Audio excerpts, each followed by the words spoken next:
Charlie Munger had a way of talking that made the world feel simpler, clearer, and somehow more honest. He never tried to impress you. Instead, he tried to make you see reality the way he saw it, without emotion, without ideology, without illusions. In this conversation, he starts where many Americans get uncomfortable, China. But instead of fear, Munger sees progress. Instead of competition, he sees evolution. And instead of political talking points, he sees the long arc of human prosperity. I'm glad that we ran a big trade deficit with China that enabled them to rapidly get out of poverty and obscurity. I welcome the Chinese to the group of advanced nations, which I think we enabled considerably by our willingness to trade with them as they moved ever upward in terms of complexity of enterprise. So I like what's happened. I don't regard it as unfair and bad. To Munger, this wasn't about ideology. It was about lifting hundreds of millions out of misery. He genuinely believed that China's rise was one of the most important economic miracles in human history. And he believed that complaining about the consequences, about industries lost or companies outcompeted, was ignoring the bigger truth. But basically, the Chinese broke the Berkshire Hathaway shoe business in Maine. It disappeared, basically, because their shoes were very good and cheaper. I'm not mad at China over that. And Berkshire has prospered. It's not so good for Maine, but we can't help it. There's no way to make an advanced civilization never hurt anybody as it evolves. That's pure Munger. No bitterness, no victimhood, just acceptance of reality. He doesn't romanticize the past or resent the future. To him, competition is natural, and adapting is part of survival. When he's asked whether Berkshire might one day buy a major Chinese company, Munger's answer carries the nuance of someone who deeply understands both cultures. He believes in partnership, not dominance, mutual respect, not suspicion. It's a worldview that almost doesn't exist in modern geopolitics. When the topic shifts to electric cars, Munger stays grounded, something rare in an industry driven by hype. Well, BYD's biggest advantage is in the electric cars, where they are so close to the cutting edge of battery technology. And so they'd be crazy not to emphasize the hybrid and the electric cars over the gasoline cars. Not that they'll go out of the gasoline market, but I think they will be biggest in the hybrid and electric cars. And when Elon Musk comes up, Munger's clarity becomes even more obvious. He sees Musk not as a hero and not as a villain, but as exactly what he is, a brilliant, volatile force of nature. And its founder is bold and brilliant and swings for the fences. And of course, people like that get some remarkable results, and sometimes they get some quick failure. And I haven't the faintest idea how Elon Musk is going to turn out, but I think he's got a considerable chance of success and a considerable chance of failure. He seems to like it that way. That's classic Munger. No hype, no tribalism, no sensationalism, just honest probability. When the subject becomes healthcare, he gets even more blunt. He doesn't dance around the flaws of the American system. He hits directly at the heart of the problem. So it could happen in 2 years even then. And I mean, it would start happening in 2 years. practically everybody is disenchanted with the bureaucracy and cost and foolish results in our own culture, our own medical system. Bureaucracy plus entrenched interests that were profiting on the existing system in various ways. I come from California. If everybody in the nation had Kaiser Healthcare, as we have it in California, the net quality of medicine in the United States would go way up.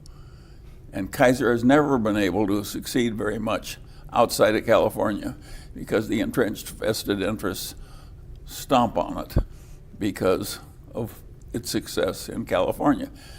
You're talking about a field where the entrenched interests are making a lot of money. They don't want the change.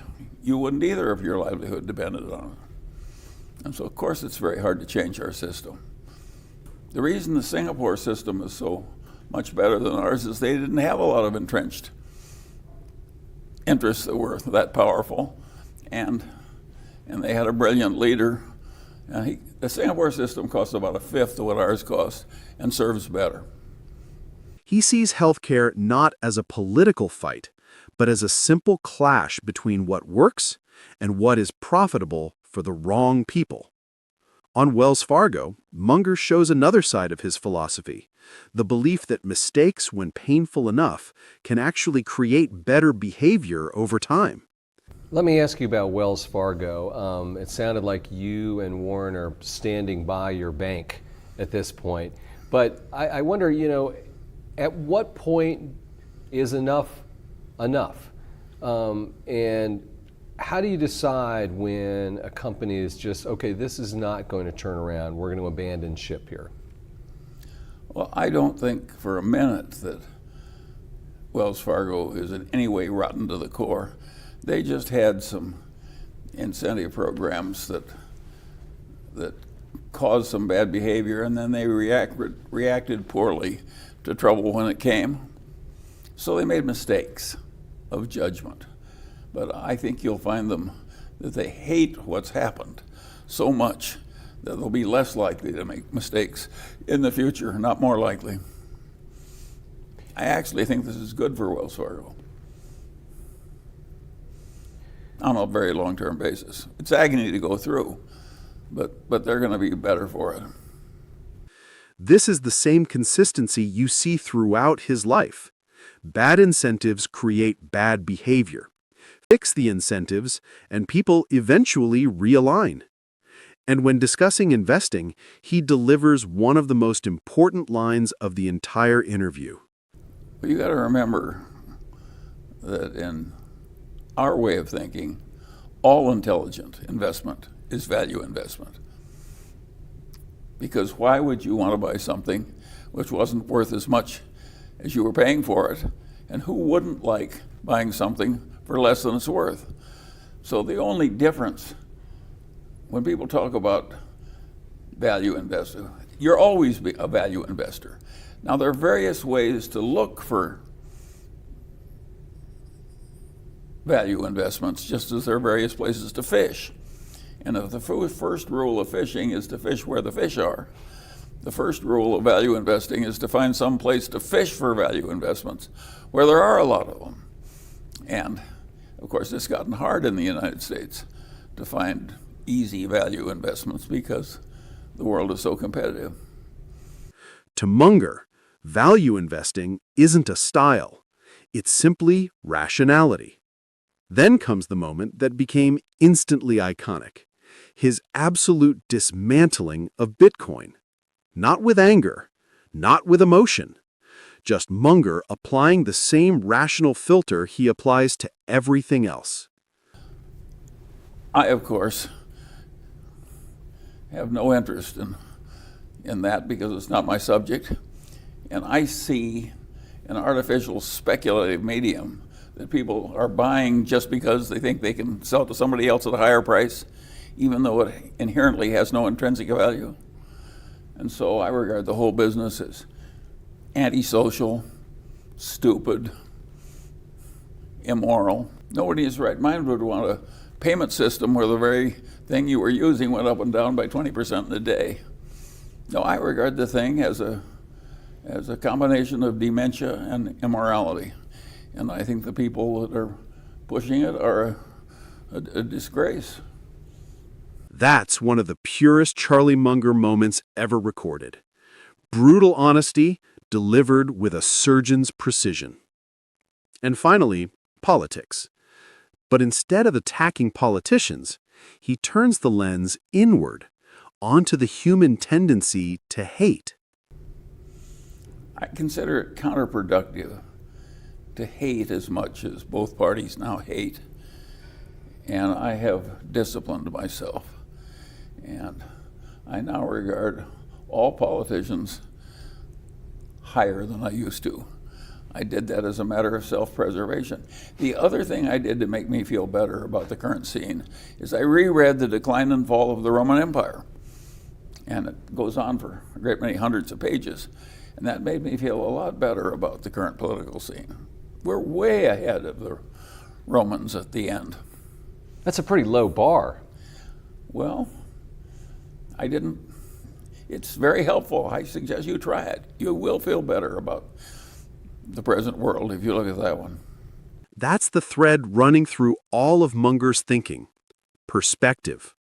Zoom out far enough, and today's problems stop feeling apocalyptic. Zoom out far enough, and you see the patterns of human nature repeating across centuries. Zoom out far enough, and you realize how few things truly matter.